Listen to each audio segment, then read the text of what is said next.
So the first one, as program coordinator for community gardens, what does your position and role entail? So I essentially am the manager for the program. We have 4 staff, including myself, that I supervise. My role is also to create the yearly work plan for staff, set strategic goals for the program. I'm also in charge of all of the new garden development and construction, partnership development, budget management, those sorts of things. So in your role, do you oversee all the community gardens in Portland, or is it specific ones? So the Portland Parks and Recreations manages 53 community gardens. So I am in charge of those 53, but there's at least another dozen or so, maybe more gardens that are run by other organizations, whether they be nonprofits or community-based organizations. Some people have multiple, and some just have one garden, like as like a church or something. Okay. What are some of the services or activities that you come up with as the coordinator? So, we try to focus on just the core service, which is providing access to land. Mm-hmm. So that's kind of our primary goal, is to have plots available to rent to people. The secondary piece is the community building piece, and a lot of that happens through the structure of the program, through basically community participation in the garden. And so we have staff that facilitate a leadership program, which is what we call our garden managers. So recruiting, training, supporting gardeners to be leaders in their garden. And then we also have each gardener is required to do 6 service hours in their garden. So we have staff that kind of support that work as well. So that can be anything from organizing work days at gardens to supporting managers or leaders to lead their own work days. We also, part of the program is really encouraging people to see the space as their space, and that they're stewards of the space, as opposed to just renters. And so one of the major parts of that is people starting to kind of envision what they want to see at their garden. And so oftentimes they'll say, hey, we want to put in a seating area, or we want to put in a native planting or a communal compost bin.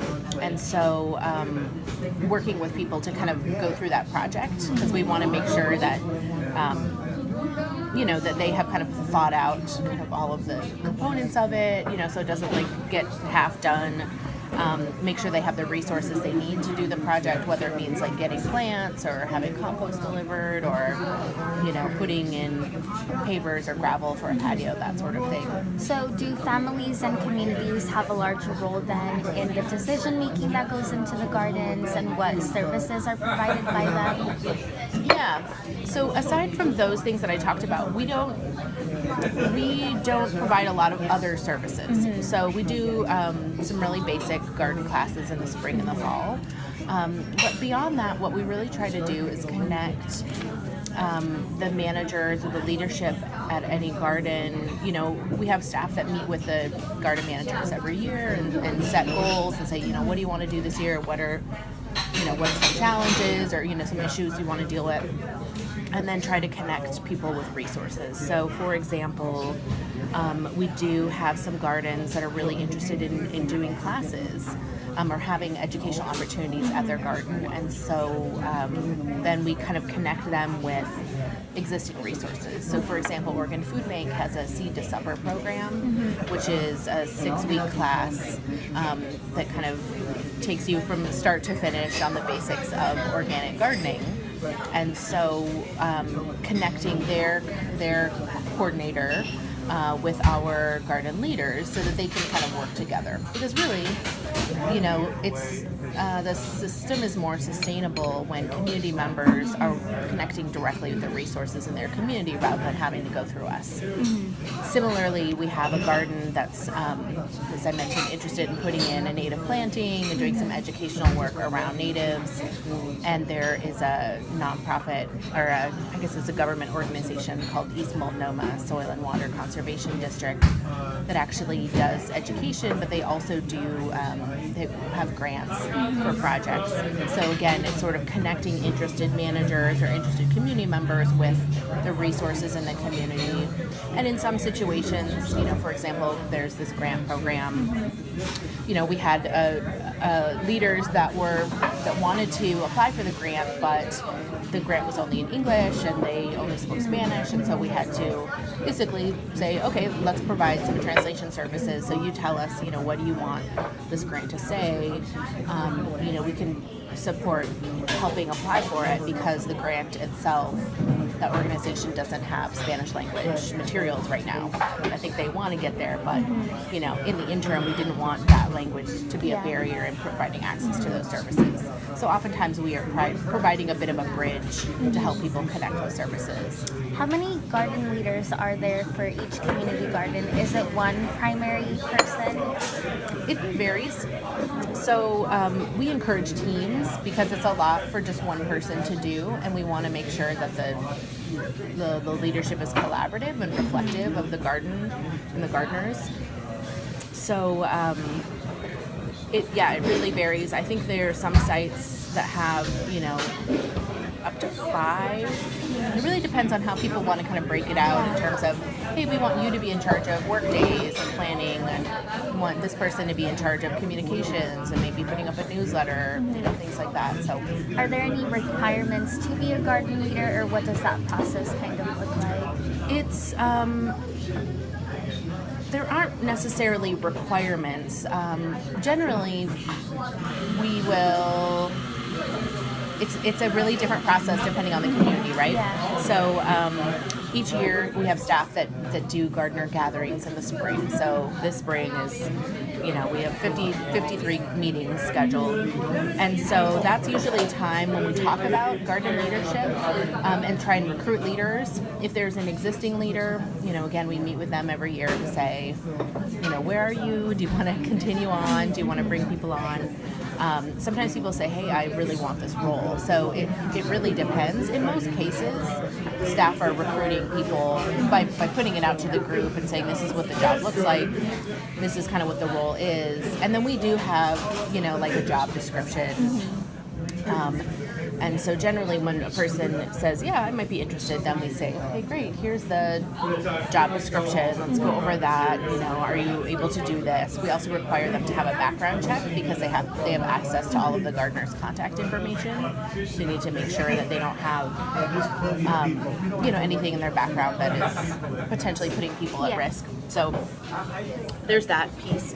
And then, they become manager.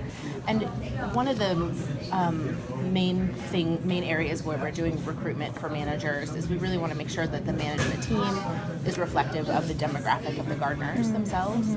So if there are predominant language groups or racial groups represented in the garden, we want to make sure that those groups are also represented in the management team.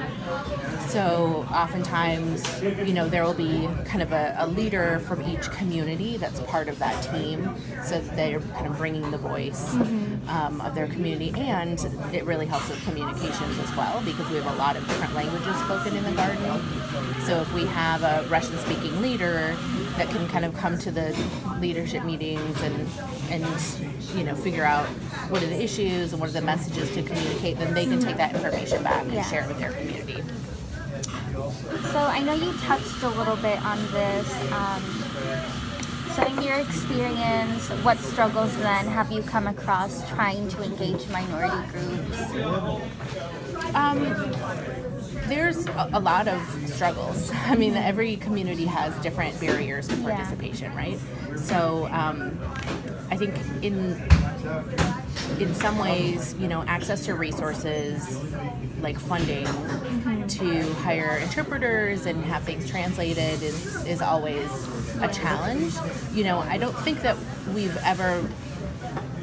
it hasn't been a huge barrier. I think what we have to do is just prioritize, communications. What are the critical communications that have to be in the primary language? What are secondary communications that, that don't necessarily have to be shared, or they're not essential to the person's success in the program?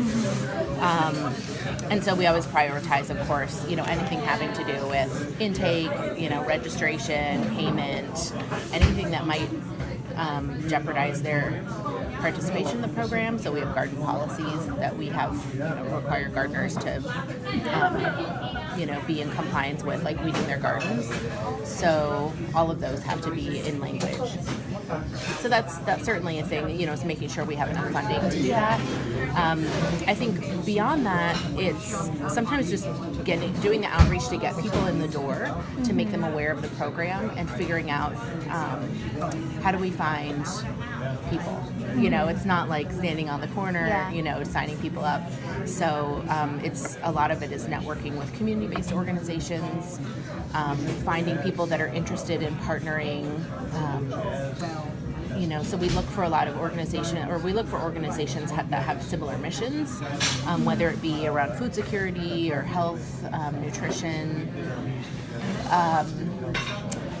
And then, try to say, like, hey, are you doing any events? Can we partner and table to connect with people? Do you have meetings that we can come and speak with people about the program? I think that the other challenge is, back to resources, is there's so many communities in Portland. So many different language groups, so many different racial groups, and it's hard to serve everyone. And so you have to kind of set priorities about, like, okay, so who are we going to focus? What community are we going to focus on? And try and do a really good job of it and be very thorough. And so that has kind of forced us to, focus on certain communities, but not really focus on other ones. And so unless a community is one of our target communities, like, for example, for the past several years, been really focusing on the Spanish-speaking community. It's a very large community in the city of Portland, and we have bilingual Spanish staff, so we have excellent resources in that way to support that. And we have several gardens in communities that have a high percentage of Spanish-speaking people. So those are some of the criteria that we looked at to say, let's really target this group and see what we can do to really increase participation. So that's one thing. And then, of course, once you even get people signed up, we have scholarships that can help reduce the fees.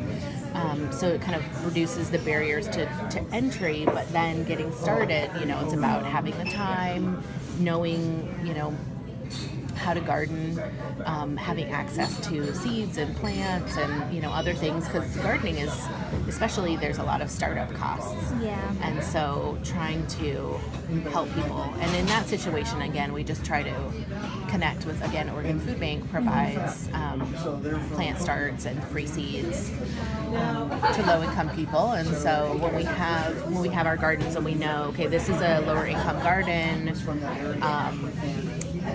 we'd like to have a representative from Oregon Food Bank come to that spring meeting to talk about their services so that people are aware and can say, yeah, I want to sign up to get free starts or seeds or classes.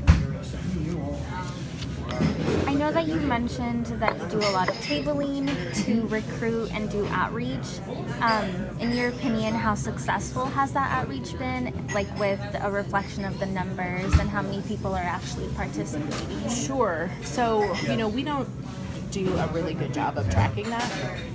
So what I'll have to tell you is mostly anecdotal, because although I'm not generally the person out doing the tabling, I am oftentimes on the receiving end of the information, and I do a lot of the administrative support to kind of, assign people plots. And it seems like, especially when it comes to minority communities or low-income communities, it's kind of 50-50. I think going out, choosing the right events can be very helpful. So, for example, we recently did a couple of tabling events with WIC, and they had just community fairs, basically, where they invited WIC recipients and had all kinds of different organizations there providing services and signing people up. And so we got a bunch of families that were interested in getting garden plots. And I would say, about 50% of those families have so far ended up, saying, yes, I do. They filled out the original paperwork, now saying, yeah, I do want to get that garden plot. And then we'll see, how many people are there within the next year or, 2 years. So, yeah, it's hard to say. I mean, I guess it's not it's certainly not 100% success rate. Yeah, I would say it's probably more like 50% or maybe less that end up, with the program a year later. And, we haven't really done a lot of investigation to figure out why that is. Yeah.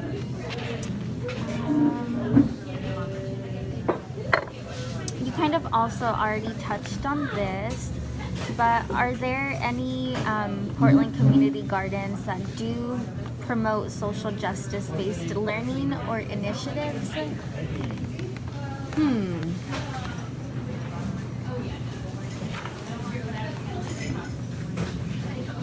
Certainly not in that kind of formal way.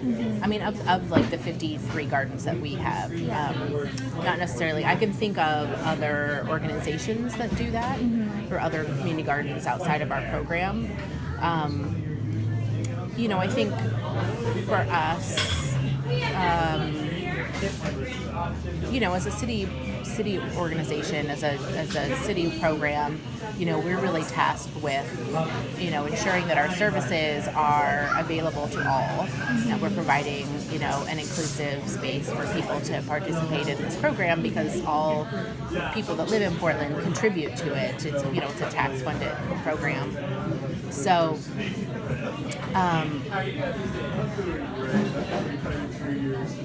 I think, there's a lot of stuff that we do that is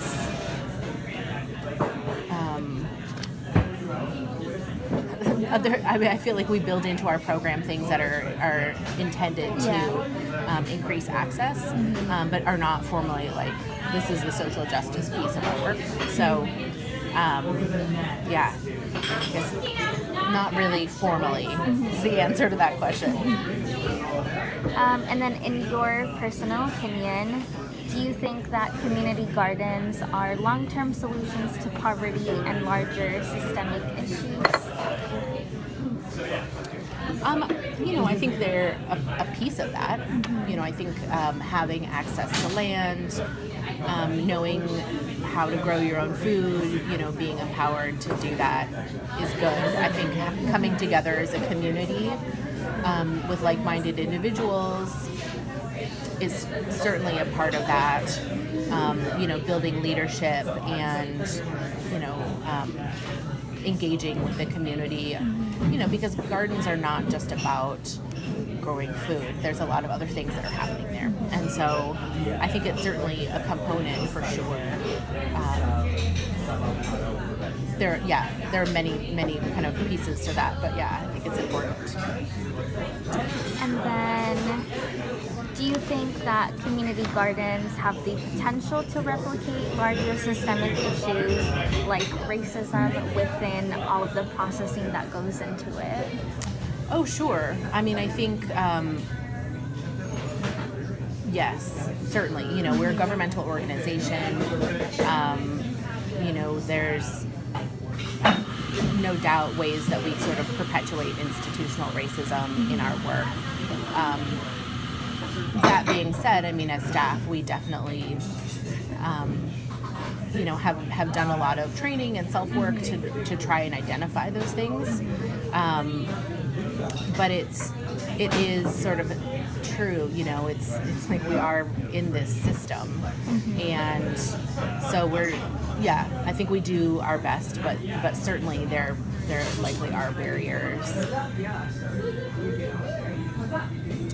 How do you Like, how do you all deal with instances like that when, like, someone comes up to you and they report a certain incident that happened?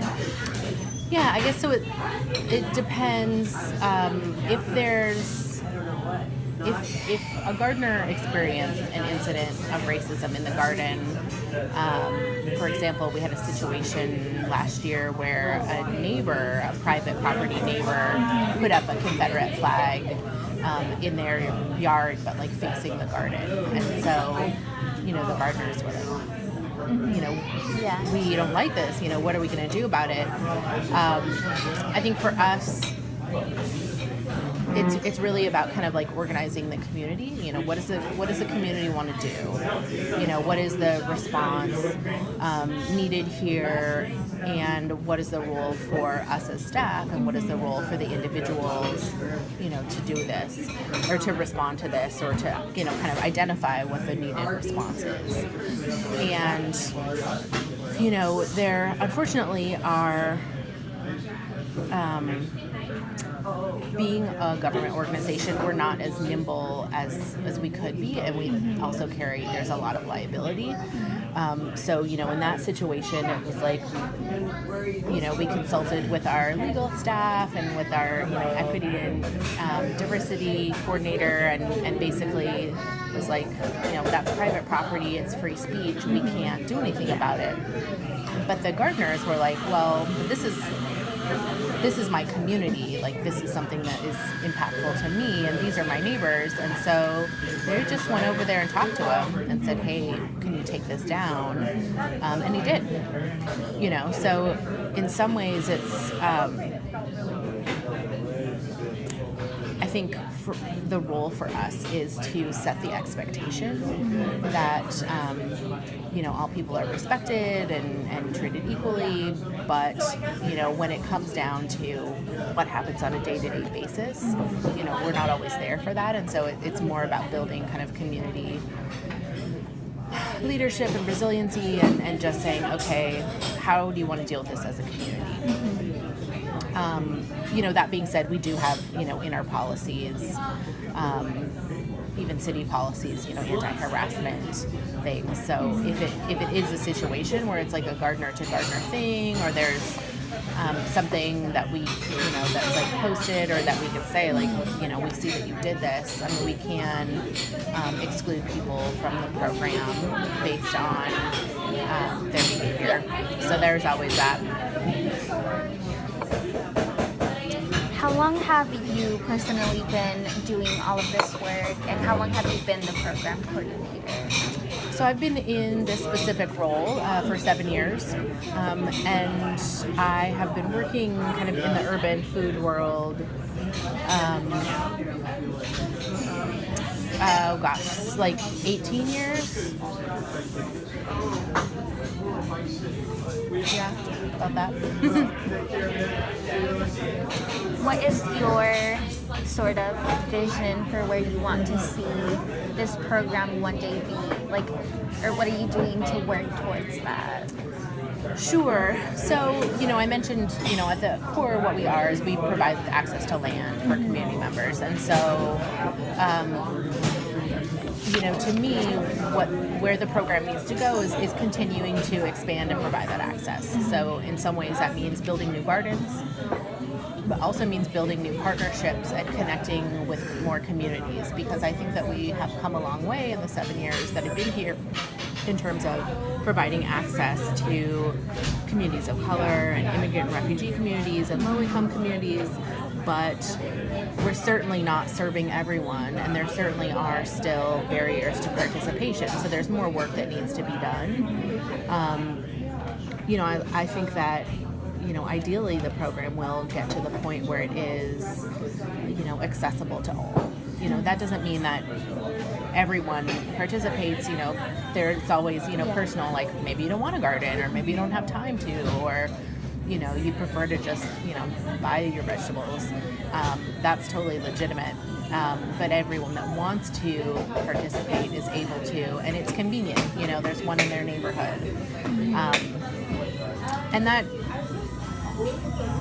I guess when I say everyone, I'm not saying like, oh, we need to have them downtown and in the Pearl. I mean, I think there are certain neighborhoods where gardening is less essential. You know, it's still a valuable activity, and it still brings, you know, people together, but it's not necessarily increasing food security or you know, connecting people with their communities and helping kind of build relationships in a way that is, I think, really important for communities of color, or basically, you know, just disadvantaged communities, disenfranchised communities. I think community gardens are more important, and so certainly when I think about access to all, I'm thinking more about access to disenfranchised communities than I am like, you know, everyone in the entire city needs to be able to have access. So yeah, I think that inclusion is a really important piece of the work that we do, and it's something where we're not there yet, but we're certainly trying to get there year by year, inch by inch, you know, garden by garden. All right. Is there anything you'd like to add, or any questions for me?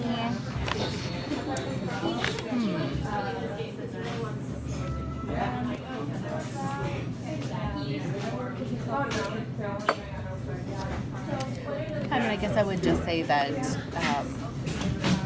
we, as an organization, and the staff that are sort of that work for community gardens, I think as a whole really are excited about the work of connecting with diverse communities, and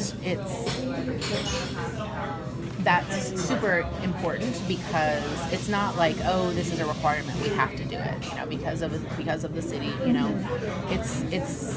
It's not like anyone's necessarily like pushing us and forcing us. I mean, it's something that I think staff are really excited about and have done a lot of, you know, are very like educated and experienced in doing that.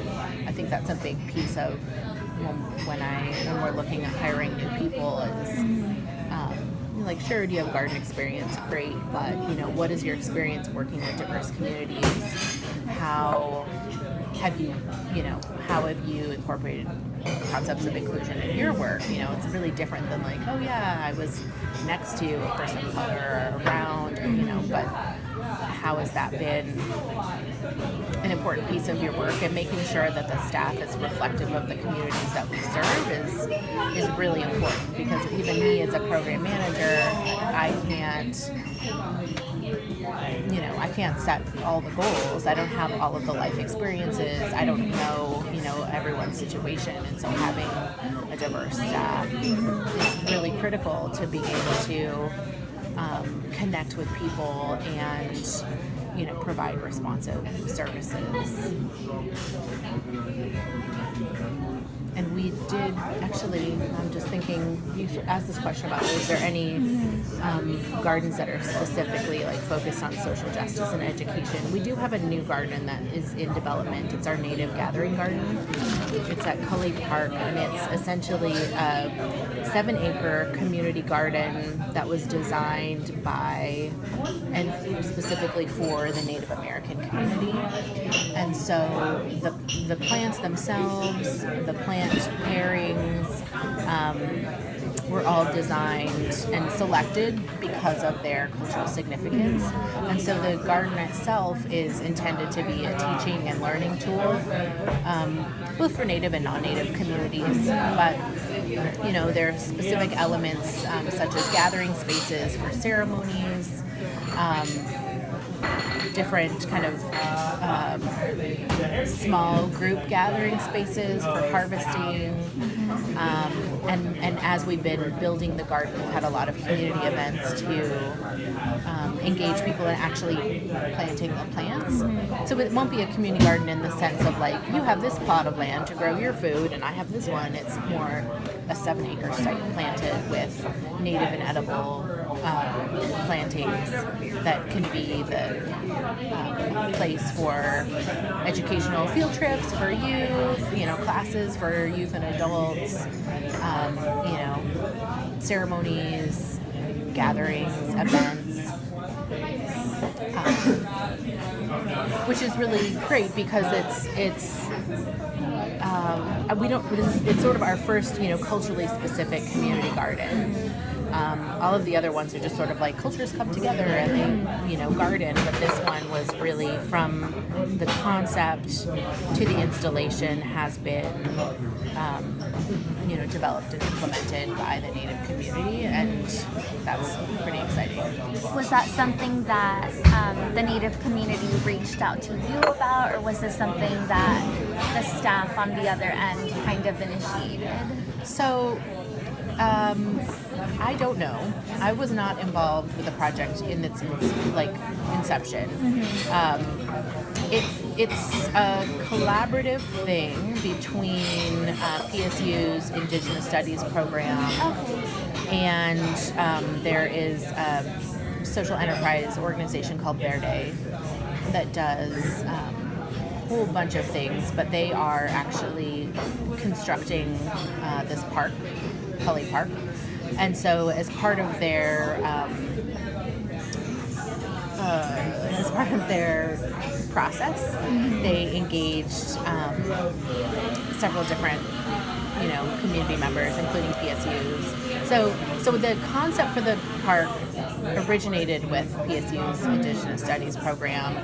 How it got connected to this specific park, I'm not entirely sure, because again, this contractor Verde is facilitating that process. But because it's part of a city park that will be run by Portland Parks and Recreation, and because it's a really unique feature, it was decided, this should be a part of like a community garden program as opposed to, some other part of parks. So we have sort of inherited the project or been connected with the project, and hired the person that is in charge of that. So the person that's coordinating all of this is a member of the community gardens team. Do you think you'll use this model for future community gardens and the own work that you're doing? I think so. I mean, I hope so.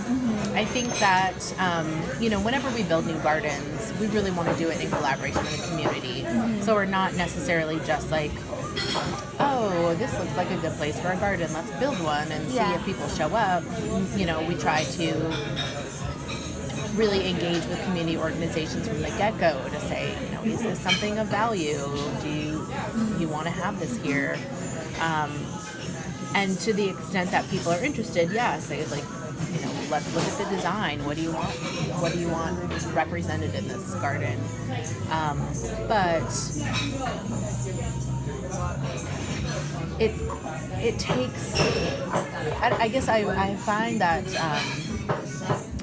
there aren't a lot of community-based organizations or communities that are as organized as this specific community was, in terms of like, we have a concept, this is what we want to do, we just need the land and we need to implement it. But I mean, it's an ideal situation because they basically just came to us and came to Verde and said, this is what we want. I mean, I'm always open to that. Creating that from the ground up is a lot more labor intensive and time intensive. But I think it's something we absolutely want to replicate if possible. Yeah.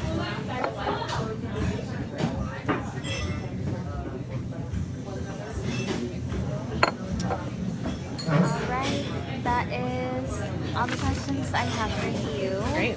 Thank you so much. I definitely learned a lot that I didn't know before, and there was a lot of really insightful things, so thank you. Yeah, absolutely. What is the outcome of this project? What's your end thing? Well, I mean, it was just for the class specifically. So you're writing a paper? Or? Yeah. Okay. So I'm writing a paper, and there's a lot that went into it. We also had to design a survey and then hand that out to different people in Portland. So in the survey, I was asking mainly the way that people perceive community gardens, so what they think the impacts of community gardens are, if they think that it's a temporary fix or if it's a larger solution, and looking at different people's access to community gardens depending on their ethnicity, their race, their age, so all of those different variables, and analyzing all of their different experiences with community gardens. And then I also looked at different community gardens in Portland and surveyed the houses around them, the income distribution, and looking at where different community gardens were placed. So that was kind of what I did, and now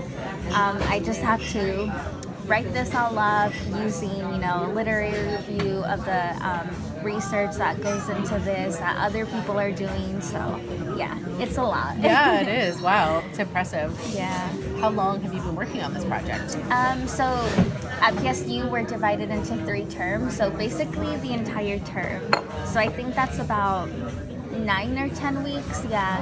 And we didn't get notified about the assignment until like the 3rd week. So really it was like 5 or 6 weeks that we had to do this. So if I had a longer time, I would definitely do a lot more with it, but who knows, maybe I'll do my thesis on this. I really haven't decided yet. It's impressive. It's a lot of work. That's great. Yeah. Thank you. Well, good luck. So much, yeah. It's good to see you, and